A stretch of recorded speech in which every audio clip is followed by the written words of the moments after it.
Nice, until the 18th century, is only a small town in the kingdom of Piedmont-Sardinia with a reduced economic activity. The city slumbers at the foot of the castle hill. After 1760, its destiny is going to change. Its exceptional riviera site between the sea and the mountains attracted the first English vacationers. They were attracted by the mild winter climate and the Mediterranean charm of the countryside, where oranges and olive trees grow.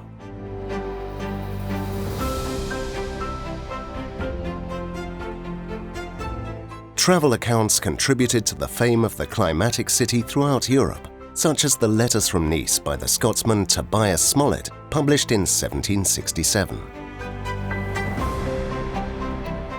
These foreigners first settled near the old city in a new neighborhood called Villanova. They stayed in the palaces of the local nobility and took advantage of original specific facilities such as the first tree-lined marketplace. And above all, an architectural ensemble is the foundation of Nice's hospitality. An elevated public promenade, the Promenade des Ponchettes, to admire the spectacle of the seaside. These English winter vacationers settled on the shoreline. Lady Rivers was the first to have a villa built there in 1787. A new district is born, the new borough.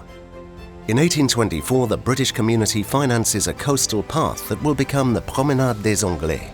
The local authorities become aware of the essential resources offered to the city by these visitors.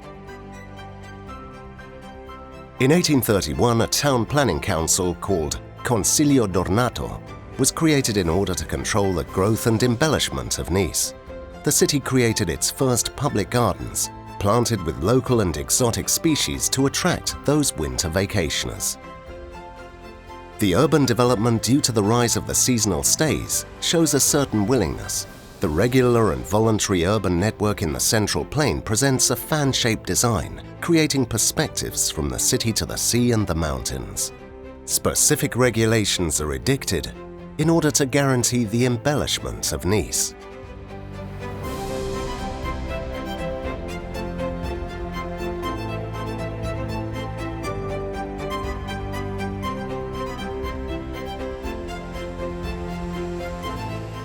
In 1860, Nice becomes part of France and is connected to the European rail network. The pace of the city's expansion accelerates. Once the plain is urbanized, the town begins to spread towards the hills. The cosmopolitan influence of the winter vacationers is reflected in the architecture. Villas and castles reflect the tastes and expectations of their owners. These large estates with their luxuriant vegetation bear witness to the acclimatization of the first exotic specimens.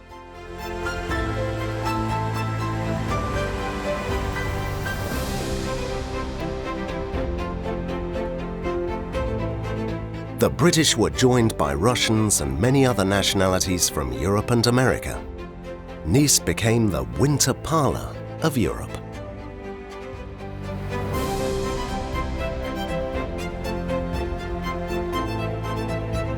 The opening of the Boulevard de Cimiez in 1884 marked the beginning of the urbanization of this area. A new period begins, and in just a few years, Cimiez Hill is covered with an exceptional heritage, with more than a dozen palaces and grand hotels being built. The highlight was the Excelsior Regina Palace, where Queen Victoria and her retinue stayed from 1897 to 1899.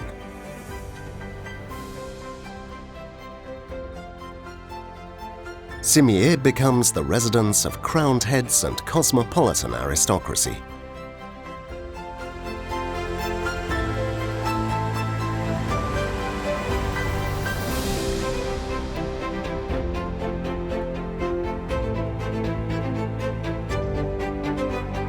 Hotels are complemented by a rich heritage of villas and numerous buildings reflecting the pleasure sought by these visitors.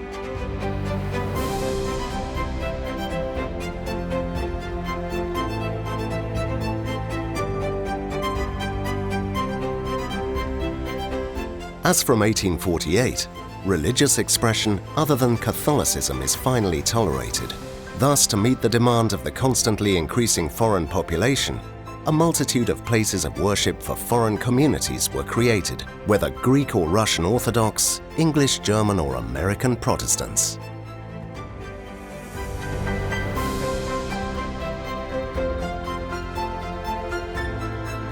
They are now a permanent part of the urban landscape of the city centre.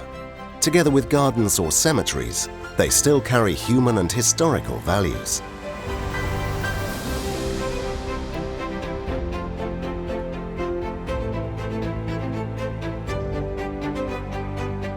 The number and quality of entertainment venues also shape the image of the city centre and the coast, as shown by the Nice Opera.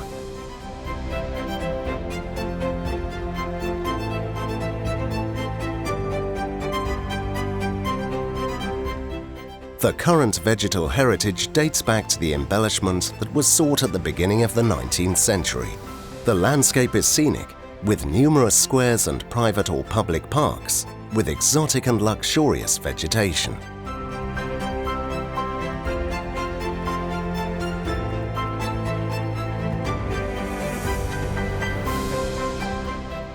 On many avenues, tree lines and planted setbacks border the buildings, helping to create the feeling of an urban oasis. These buildings, conceived for the seasonal stays, were often called palaces and were the most widespread form of accommodation. Nice's heritage is characterized by this particular typology, present in very large numbers and which is rarely found or only in limited quantities in other holiday resorts where villas dominate.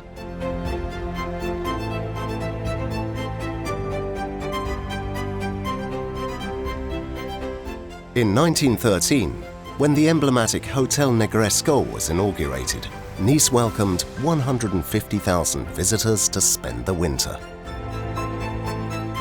In addition to the architectural heritage of the 19th century, numerous buildings in the Art Deco style appear in the 20th century until the end of the 1930s, becoming witnesses of the first modernity.